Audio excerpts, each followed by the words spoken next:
Assalamualaikum warahmatullahi wabarakatuh. Alhamdulillahillazi anzala ala abdil kitaba wa lam yaj'alahu iwaja.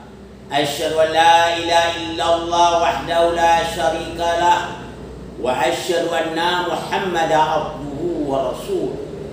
Allahumma sholli ala Muhammad wa ali Muhammad. Allahumma sholli ala Muhammad wa ali Muhammad.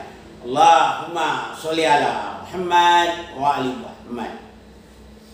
Pertama-tama dan terutama marilah kita bersyukur kepada Allah Subhanahu wa taala yang mana telah memberikan kesempatan kesehatan kepada kita semua sehingga kita dapat berkumpul di ruang dalam melaksanakan suatu taklim. Mudah-mudahan Allah tetap beserta kita.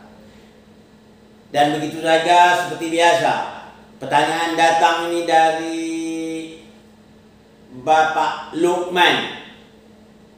Ustaz, apa bedanya akhlak dengan adab?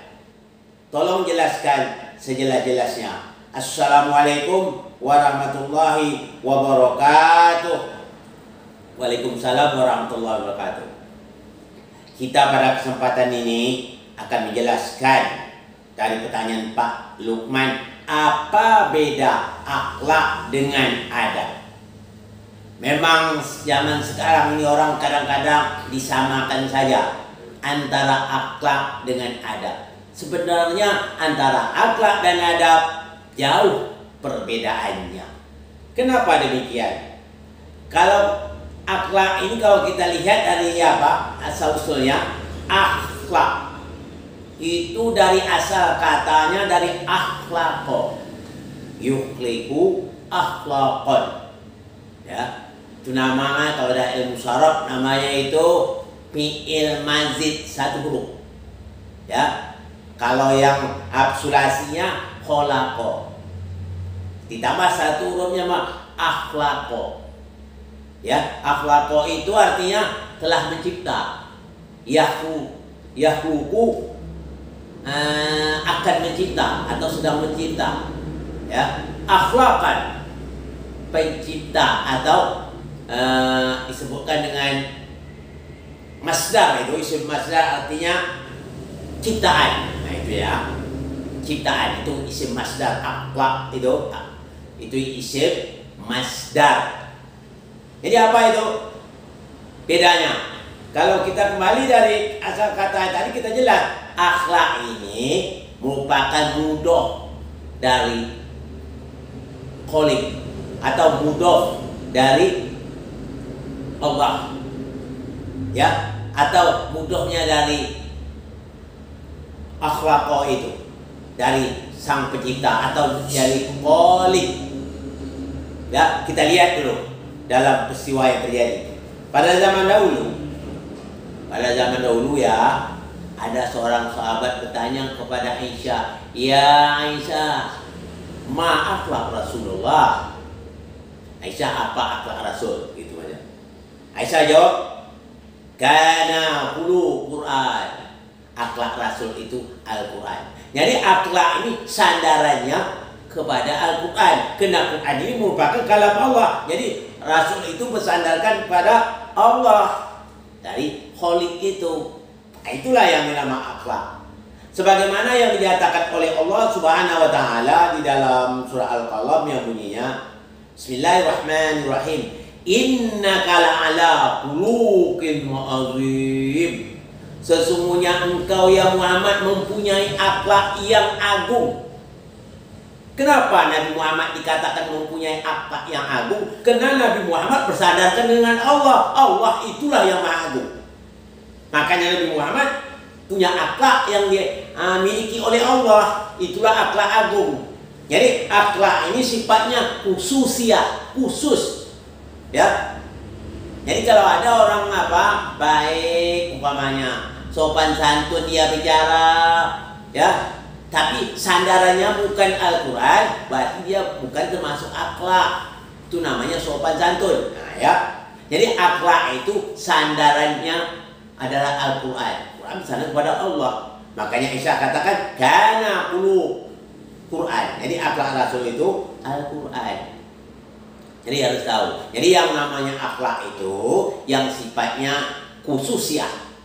Orang yang bersandarkan kepada Allah itu, bersandar kepada Quran itu, itulah yang dikatakan orang berakhlak. Jadi kalau yang namanya adab itu adaba dalam asal kata itu. Adaba itu adab, kalau bahasa Arab kayak gitu. Adab itu artinya sopan. Walaupun dia non muslim, dia sopan, tingkah lakunya baik, tidak pernah menyakiti hati orang, itu namanya sopan atau adab. Nah, jadi kalau yang namanya akhlak sifatnya khusus, sedang adab sifatnya umum. Boleh siapa saja yang bersopan santun, namanya berarti orang itu beradab. Jadi bedanya kalau akhlak yang dasarnya Al-Quran, yang bersandar kepada Allah, sedangkan adab boleh selain dari itu, ya. Selain dari itu berarti boleh dikatakan adab, ya. Jadi kalaupun ada kita pergi di daerah orang yang tak punya agama, baik dia sopan santun dia, berarti dia punya adab, tapi dia tidak berakhlak, dia beda. Berakhlak tidak, bukan dikata dia berakhlak, tapi dia katakan dia beradab, bukan berakhlak, gitu. Jadi karena kita zaman sekarang sedikit boleh tidak berakhlak orang itu. Kita tahu dia akhlak itu apa. Kita seharusnya menyebut itu tahu apa yang kita sebut, ya. Apa yang kita sebut kita ngerti, paham betul, baru kita sebut. Jangan pula kita menyebut kita tidak tahu, menyebut tak pandai kita ngomong tapi tak tahu kita apa yang kita omongi. Itu namanya kalau dalam istilah Al-Quran khimar, gitu ya. Itu seperti apa? Seperti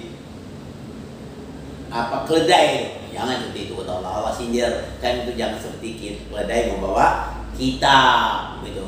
Kita tak boleh seperti itu, ya. Nah, jadi itu saya harapkan. Jadi kalau yang namanya adab sifatnya umum, boleh siapa saja, ya, asalkan dia tutur bahasanya baik, ya, sopan santun dia, boleh dia dikatakan orang beradab, tapi bukan berakhlak, ya. Jadi kalau berakhlak hanya khusus pada orang tertentu atau sifatnya khusus, ya. Nah itu ya, itu Pak Luman, saya rasa itu sudah jelas juga ya, tentang adab dan akhlak. Jadi kalau Pak Luman jawab nanti, kalau akhlak sifatnya khusus orang yang bersandarkan kepada Al-Quran.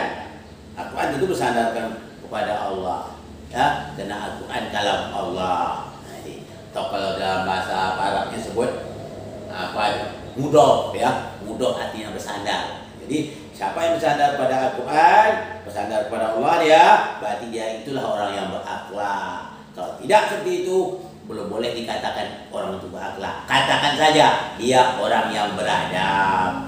Beradab itu apa? Sopan, santun, ya, sopan santun dia. Itu bedanya antara akhlak dengan kesopanan, ya, atau akhlak dengan adab. Sebagaimana yang difirman Allah, wa innaka la'ala khuluqin azim. Sesungguhnya engkau mempunyai akhlak yang azim. Yang azim itu adalah Allah Subhanahu wa taala. Jadi Rasul mengikuti apa Allah, perbuatan Allah dicontohnya, disandarkan kepada perbuatan Allah. Dia itulah yang dikatakan Quran berjalan. Jadi kalau orang melihat Quran berjalan, siapa? Itulah Rasulullah. Dia betul-betul mencontoh apa yang dibuat Allah. Yang dikatakan Allah dicontohnya. Dialah yang mengamal Al-Quran, ya. Begitu juga para ahlul baitnya, ya, yang diikuti oleh ahlul bait Nabi. Mudah-mudahan kita termasuk juga orang yang berakhlak yang agung, sebagaimana yang dicontohkan oleh Rasulullah dan dicontohkan oleh ahlul bait Nabi Muhammad SAW.